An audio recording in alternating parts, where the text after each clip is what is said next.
Bajaj housing finance, सोना चांदी या रिस्क।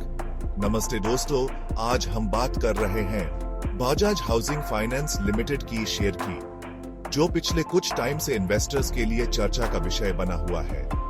लिस्टिंग के बाद इस शेयर ने शानदार परफॉर्मेंस दिया है और अब जब इसकी लॉक इन पीरियड खत्म होने वाली है तो मार्केट में हुलचुल मच गई है। क्या ये शेयर आपके लिए सोने का अंडा साबित होगा या फिर आपको सावधान रहने की जरूरत है? आज हम इसी पर गौर करेंगे। बजाज हाउसिंग फाइनेंस की शेयर की परफॉर्मेंस, लॉक इन पीरियड के प्रभाव और निवेश के मौकों और जोखिमों पर विस्तार से चर्चा करेंगे। शेयर मार्केट का सितारा बजाज हाउसिंग फाइनेंस का सफर। दोस्तों, बजाज हाउसिंग फाइनेंस लिमिटेड का शेयर मार्केट में आते ही छा गया। ₹70 के आईपीओ प्राइस के साथ लिस्ट होते ही इसने इन्वेस्टर्स को मालामाल कर दिया।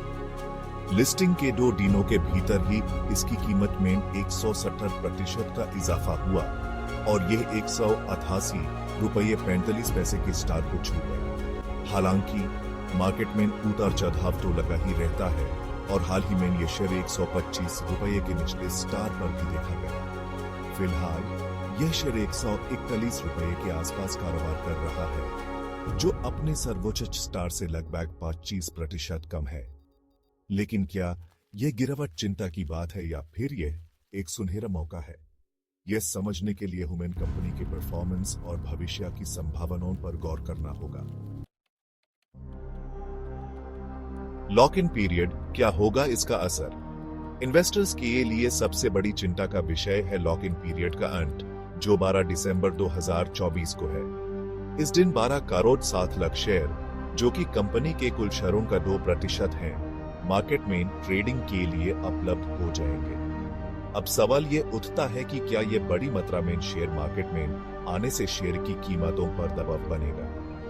ये कहना मुश्किल है क्योंकि सभी शेयर एक ही बार मार्केट में नहीं बेचे जाएंगे। लेकिन हाँ, इतनी बड़ी मात्रा में शेयरों की सप्लाई बढ़ने से अल्पकालिक उतार चढ़ाव तो देखने को मिल सकता है।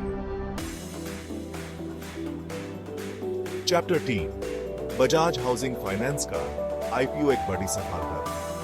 ₹6,507 करोड़ का यह आईपीओ 67 गुना ओवर सब्सक्राइब हुआ था। यानी इन्वेस्टर्स ने इसमें 3 लाख करोड़ से भी ज्यादा का निवेश करने की इच्छा जताई थी। यह दर्शाता है कि कंपनी के बिजनेस मॉडल और भविष्य की संभावनाओं पर इन्वेस्टर्स का कितना भरोसा है। चैप्टर 4, अब सवाल ये उठता है कि मौजूदा हालात में इन्वेस्टर्स को क्या करना चाहिए। क्या लॉक इन पीरियड के बाद शेयर खरीदना चाहिए या फिर बेचना चाहिए? देखिए, लॉक इन पीरियड के बाद कुछ उतार चढ़ाव तो देखने को मिल सकता है। शेयर की कीमतों में गिरावट भी आ सकती है। लेकिन अगर आप एक दीर्घकालिक इन्वेस्टर हैं, तो आपको घबराने की जरूरत नहीं है। कंपनी का बिजनेस मॉडल मजबूत है, हाउसिंग लोन की मांग बढ़ रही है और बजाज ग्रुप का नाम भी अपने आप में एक ब्रांड है।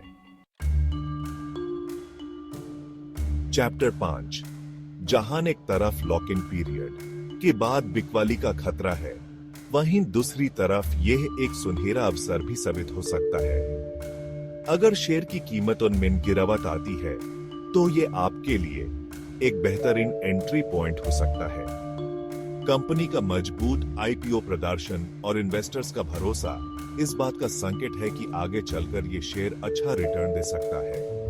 हालांकि निवेश करने से पहले आपको अपने वित्तीय सलाहकार से सलाह जरूर लेनी चाहिए। दोस्तों, बजाज हाउसिंग फाइनेंस का शेयर एक महत्वपूर्ण मोड़ पर है। लॉक इन पीरियड खत्म होने के बाद मार्केट की प्रतिक्रिया पर सबकी नजरें होंगी। अल्पकालिक उतार चढ़ाव तो हो सकता है, लेकिन कंपनी की मजबूत नींव से लंबी अवधि के निवेश के लिहाज से एक बेहतर विकल्प बना है।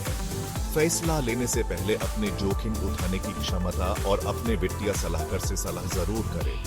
याद रखें, शेयर मार्केट में निवेश जोखिम के अधीन है।